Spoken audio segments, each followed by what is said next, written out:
বাদুংডুপা কলাকেন্দ্ৰৰ ৰূপালী জয়ন্তী বৰ্ষ আজি সামৰণি পৰিলে আৰু পঞ্চদশ বাৰ্ষিক ফালনি দলৰ নাট সমাৰোহ কালিয়ে সামৰণি পৰিলে।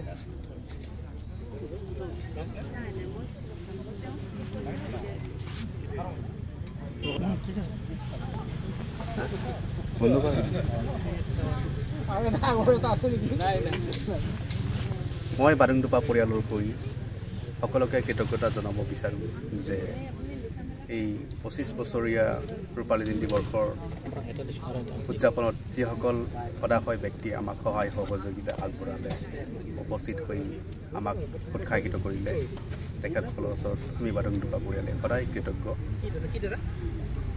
আৰু অনাগত দিনতো এনেদৰে সহায় সহযোগিতা পাম বুলি আমি আশা ৰাখোঁ। বাদুংডুপা প্ৰতিষ্ঠা হৈছিলে 1998 চনত, কলাকেন্দ্ৰ হিচাপে 2006 আৰু ফালনি দলৰ নাট সমাৰোহ 2008 চনৰ পৰা সম্পৰীক্ষামূলক নাট সমাৰোহ। এনে সম্পৰীক্ষা হেনো অসমৰ বা ভাৰতৰ কোনো ঠাইতে নহয় বুলি যিসকল নাট্য পণ্ডিত আছে তেওঁলোকে আমাক জনাইছে, তেওঁলোকে কৈছে, আৰু সেইকাৰণে আমি সদায় উৎসাহিত হওঁ। এই সম্পৰীক্ষাৰ কাৰণে আমাক সহযোগিতা বা আমাৰ সৈতে সহযাত্ৰী আছিলে মণিপুৰৰ হিছনাম কানহেলাল, বাদুংডুপাৰ প্ৰতিষ্ঠাতা শুক্ৰ হাজৰাপাৰ চিন্তা সপোন।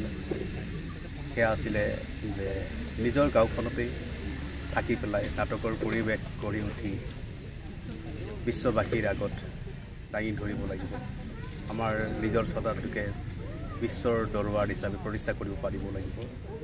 বিভিন্ন সম্পৰীক্ষামূলক নাট সমাৰোহ, সম্পৰীক্ষামূলক নাট প্ৰযোজনা কৰি নাট্য ক্ষেত্ৰত আমাৰ ৰাভা জনজাতীয় হওক বা অসমীয়া সংস্কৃতিক আমি আগবঢ়াই লৈ যাব লাগিব। একেটা সময়ত আমাৰ দৰে পিছপৰা অঞ্চলত আমাৰ দৰে জনজাতীয় সমাজখনক কেনেদৰে নাটকৰ মাজেদি সচেতন কৰি তুলিব পাৰোঁ, কেনেদৰে আমি নিজকে গঢ়ি তুলিব পাৰোঁ, এখন সুস্থ সমাজ, এটা শুভ বাৰ্তা, শুভ চিন্তা মানুহৰ মাজত বিয়পাই তুলিব পাৰোঁ, এনেধৰণৰ চিন্তা শুক্ৰ হাজৰাপাৰ আছিলে। আৰু সকলোৰে সহায় সহযোগিতা পাই আমি বাদুংডুপা কলাকেন্দ্ৰই ৰূপালী জয়ন্তী বৰ্ষৰ উদযাপন কৰিবলৈ পালোঁ।